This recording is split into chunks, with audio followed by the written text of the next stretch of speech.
आपका स्वागत है हमारे चैनल में। मैं हूं संतोष कुमार और आज हम बिहार राज्य ICDS महिला प्रवेशक संघ के साथ हैं और हम ये जानने का कोशिश करेंगे कि इन लोगों की मांगें क्या हैं और बिहार के माननीय मुख्यमंत्री श्री नीतीश कुमार जी से ये लोग क्या चाहते हैं। और आज हमारे साथ बातचीत करने के लिए हैं कुमार बिंदेश्वर जी, जो हमें बताएंगे कि इनकी समस्या क्या है। तो आपका हमारे चैनल में स्वागत है सर। सभी भाई बहनों को नमस्कार। आज पहले आपको यूथ एजेंडा लाइव से आए संतोष जी को हम धन्यवाद देना चाहते हैं कि आज जो मौजूद वक्त है बिहार में ICDS के अंदर जो महिला पर्यवेक्षिकाएँ काम कर रही हैं, उनकी समस्याओं को आप अपने चैनल पर वक्त दिया है, इसलिए आपको हम धन्यवाद देते हैं, बधाई देते हैं। सर, महिला पर्यवेक्षिका संघ की क्या समस्या है, उसके बारे में आप विस्तार से बताइए। महिला पर्यवेक्षिका संघ की समस्या नहीं है, समस्या महिला पर्यवेक्षिकाओं की है। और महिला पर्यवेक्षिका वो ICDS में जब इनको नए सिरे से बहाल किया गया, हम यह बताना चाहते हैं कि ये महिला पर्यवेक्षिकाओं का पद जो है ऑलरेडी सरकारी पद है, लेकिन सरकार ने इन लोगों के साथ चीट किया। बहाली करने के समय, जिस समय इनकी बहाली हो रही थी, सरकार की दोरंगी नीति हो गई। एक तरफ आज के डेट में भी जो महिला पर्यवेक्षिकाएँ शुरुआत में बहाल हुई, कार्यरत हैं, उनको सरकार की सभी फैसिलिटी मिलती है। 80,000 90,000 पे है। इनको न्यूनतम मजदूरी के समान कह लीजिए कि मानदेय नहीं मिलता है। ये परिस्थिति है। इनको न मजदूर का दर्जा है न कर्मचारी का दर्जा है। ये एक वॉलंटियर के रूप में, मानदेय तो वॉलंटियर को मिलता है और उस रूप में इनसे काम लिया जाता है। सबसे जो दुर्भाग्यपूर्ण बात है वो यह है कि इनका कोई अवधि तय नहीं है। इनका काम के लिए हर एक 6 महीना पर अवधि विस्तार के लिए इन्हें बाध्य होना पड़ता है। ये CDPO के, DPO के, इनको चाकरी करना पड़ता है, गुलामी करना पड़ता है। अगर उनके मनोनुकूल चले तब तो ठीक है, नहीं तो इनका हालत खास्ता रहता है। और अगर अनुशंसा नहीं हुई, अवधि विस्तार नहीं हुआ, तो जो अल्प मानदेय पर ये काम करती हैं उससे भी वंचित हो जाती हैं। किसी तरह का सरकार के तरफ से जो अन्य सरकारी कर्मचारियों को फैसिलिटी दे है, वो इन लोगों को कुछ भी नहीं मिलता।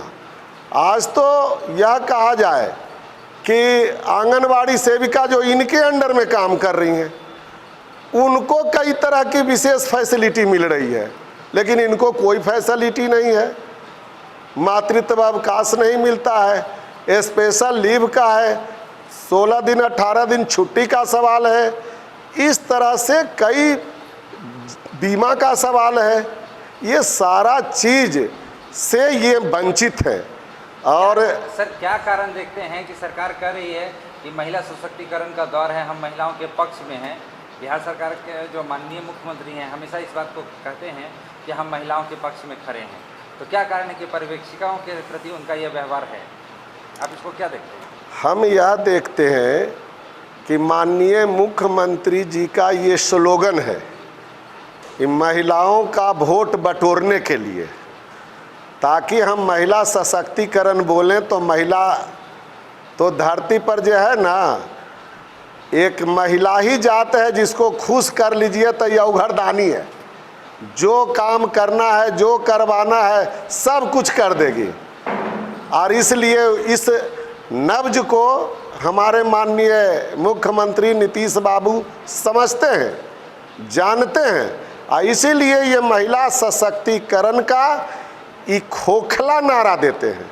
और ये जो महिलाएं इनके अंडर में काम कर रही हैं, लाखों करोड़ों महिलाएं, चाहे वो महिला पर्यवेक्षिका के रूप में काम कर रही हो, आंगनवाड़ी सेविका सहायिका के रूप में काम कर रही हो, आशा वर्कर के रूप में काम कर रही हो, मिड डे मील वर्कर के रूप में काम कर रही हो, या अन्य प्रतिष्ठान के बीच में जो महिलाएं कार्यरत हैं, उनको किसी तरह का कोई सरकारी सुविधा नहीं मिल रहा। ये मूल रूप से जो भारत का संविधान है, सुप्रीम कोर्ट का डायरेक्शन है और मानव अधिकार, ये तीनों के डायरेक्शन का खुल्लम खुल्ला उल्लंघन हो रहा है और महिलाओं को अधिकार से वंचित किया जा रहा है। कहना ये चाह रहे हैं कि सरकार जो कर रही है और सरकार जो कर रही है, दोनों के बीच में एक साफ आसमान जमीन का फर्क है, थोड़ा बहुत फर्क नहीं है, आसमान जमीन का फर्क है बोलने में और करने में। तो आईसीडीएस के तहत जो महिला पर्यवेक्षिका लोगों को बहाल किया गया है, तो आप क्या कारण देखते हैं कि इनको सामान्य कर्मचारी की तरह सरकार नहीं देख रही है? सामान्य कर्मचारी की बात तो संतोष बाबू छोड़ दीजिए, ये जिस पद पर बहाल की गई हैं, वो पद पर पहले जो पर्यवेक्षिका थी, हम वहीं से शुरू किया कि पहले जो पर्यवेक्षिका थी वो ऑलरेडी सरकारी कर्मचारी का सारा बेनिफिट उनको मिलता है और इनको कुछ नहीं मिलता है। इसके पीछे आप क्या कारण देख रहे हैं? मुख्यमंत्री ऐसा क्यों कर रहे हैं? देखिए, अब उस पर तो उस प्रश्न का जवाब देना उचित नहीं लगता है कि वो क्या चाहते हैं नहीं चाहते हैं। अब वैसा होगा तो मुख्यमंत्री से ऊपरे प्रधानमंत्री पर पहुंच जाएगा कि सबका साथ सबका विकास प्रधानमंत्री जी बोले, आए अब तो देश बेचने के कगार पर पहुंचा दी ने। आए थे तो आईसीडीएस को ही ख़त्म कर रहे थे, उनके आते आते ही आईसीडीएस के बजट में ही जो 2014 का बजट पेश उन्होंने किया था, प्रथम बजट जो पेश किया था, वो आईसीडीएस के बजट में 55% कटौती करके पार्लियामेंट में पेश किए माननीय प्रधानमंत्री नरेंद्र मोदी जी। सर, आप ये कहना चाहते हैं कि माननीय प्रधानमंत्री यानी केंद्र की जो सरकार है वो आईसीडीएस को समाप्त करना चाहती है? यस, ये समाप्त करना चाहती है और उसका उदाहरण है, मैं नहीं बोल रहा हूँ, पार्लियामेंट का बजट बोल रहा है, मोदी जी का वो बजट बोल रहा है। हम देखते हैं कि अभी हाल ही में आंगनबाड़ी लोगों के लिए उनका वेतन में वृद्धि किया गया, फिर आप ऐसा कैसे कर सकते हैं? अभी कहाँ कोई वृद्धि किया गया है? पिछले चुनाव के समय तो किया गया। 7 साल के बाद आंगनबाड़ी सेविका सहायिकाओं के मानदेय में वृद्धि हुआ, जबकि पहले 2004 में हुआ था, 2009 में हुआ, 2011 में हुआ।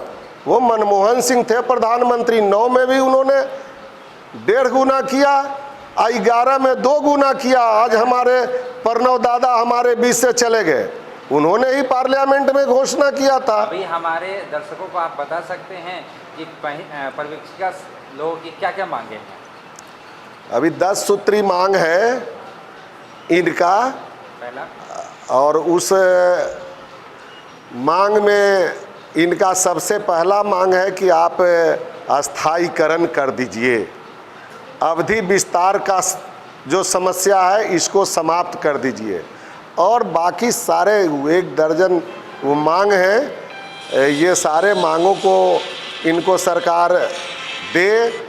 इसके लिए बिहार राज्य आईसीडीएस, आप ये कहना चाहते हैं कि अवधि विस्तार नहीं होने के कारण इसमें भ्रष्टाचार भी देखा जा रहा है? बड़े पैमाने पर भ्रष्टाचार नहीं, ये गुलाम हैं, मजबूर हैं, इनको मजबूरी में सीडीपीओ का और डीपीओ का है जो कि गुलामी करना पड़ता है। ये स्वतंत्र नहीं है, एक मजदूर भी सीना तान करके काम करता है, 8 घंटा काम करता है और उसके बाद शाम में वो मजदूरी प्राप्त करता है, लेकिन ये 12 घंटा काम करते हैं। बल्कि यह कहा जाए कि इनसे जितना काम लिया जाता है वो 24 घंटा में भी पूरा होने वाला नहीं है, फिर भी ये उस काम को करने के लिए मजबूर हैं। और अभी सर चुनाव का समय है, वर्तमान में बिहार सरकार कई तरह की घोषणाएं कर रही है, ऐसे वातावरण में आप बिहार सरकार को क्या कहना चाहेंगे? बिहार सरकार से हम अनुरोध करना चाहते हैं कि माननीय मुख्यमंत्री नीतीश बाबू महिलाओं की बात करते हैं, महिला सशक्तिकरण की बात करते हैं, तो यहाँ जो है 100% महिला पर्यवेक्षिका जो है ICDS के अंदर में काम कर रही हैं। हम इनसे अनुरोध करते हैं, इनसे मांग करते हैं महिला पर्यवेक्षिकाओं की ओर से कि इनका अस्थायीकरण कर दिया जाए। और अस्थायीकरण के अनुसार जो सुप्रीम कोर्ट का डायरेक्शन है, ये सिर्फ मैं नहीं मांग कर रहा हूँ, ये सुप्रीम कोर्ट का डायरेक्शन है कि सामान्य पदों पर जिनकी नियुक्ति संविदा के रूप में हुई है, कॉन्ट्रैक्ट के रूप में हुई है, ये गलत है।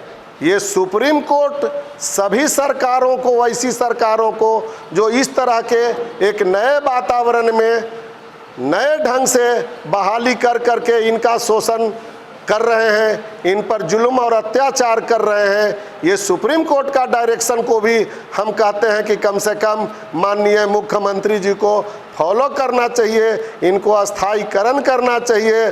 और पूर्व जो सरकारी सेविक सुपरवाइजर हैं उनके अनुसार इनका भी।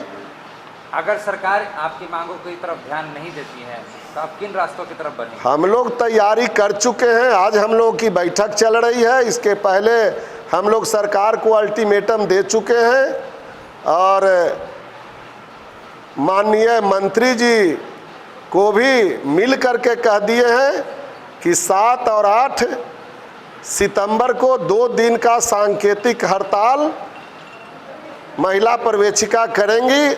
अगर यह 10 सूत्री मांगों पर सहानुभूति पूर्वक विचार करके अग्रेतर कार्रवाई नहीं किया गया तो, और 2 दिन के हड़ताल से भी अगर सरकार नहीं चेतेगी तो हम तो यह नारा देना चाहते हैं कि जो महिला पर्यवेक्षिका की बात करेगा वही बिहार में राज करेगा। महिला पर्यवेक्षिका का अगर वेतन और अस्थायीकरण नहीं किया गया तो ये महिला पर्यवेक्षिका जैसे झारखंड में सरकार को बदलने का काम किया है, बिहार में भी वैसी सरकार बनाएगी जो भविष्य में आए तो महिला पर्यवेक्षिका को अस्थायीकरण करे, उसको वेतन का निर्धारण करे और सरकारी कर्मचारी का जो भी फैसिलिटी है उस फैसिलिटी को बहाल करे। यही हम कहना चाहते हैं। हम सरकार को चेतावनी देना चाहते हैं कि आप चेत जाइए। हम लोग चाहते नहीं हैं इस तरह का बात करने का, हम लोग मजबूर होकर यह बात कर रहे हैं। ये कैसा बात है? 2015 में एक समझौता हुआ, बात हुआ और फिर उसके बाद भी कुछ नहीं हुआ। इतने दिनों के बाद अभी जो तय किया गया इनको कि दुगना हम देंगे, 12,000 पहले मिलता था, अभी के अनुसार 25,000 प्लस 2,000 27,000 इनको मिलना चाहिए। हम तो समझ रहे थे कि वो मिल रहा है, लेकिन ये हमारी बहनें जो बतला रही हैं कि नहीं, उसमें भी ऑर्डर निकला कुछ अब मिल रहा है कुछ। ये सरकार का खुल्लम खुल्ला जो है ये चीटिंग है, ये धोखा दे रही है सरकार। और इस बार महिला पर्यवेक्षिका उनके धोखा में पड़ने वाली नहीं है। इसलिए हमने पहले भी कहा था कि आप समय पर कम से कम नहीं ध्यान दीजिएगा तो हम लोग को तो मजबूरी है अपने हक अधिकार के लिए, हक अधिकार की रक्षा के लिए, उनकी पूर्ति के लिए हम आवाज़ बुलंद करेंगे। और अगर नहीं पूर्ति होगी तो हम वैसी सरकार को बनाएंगे जो हमारे हक अधिकार को देने का, दिलाने का काम करे। आपने हमारे चैनल को समय दिए इसके लिए बहुत बहुत धन्यवाद।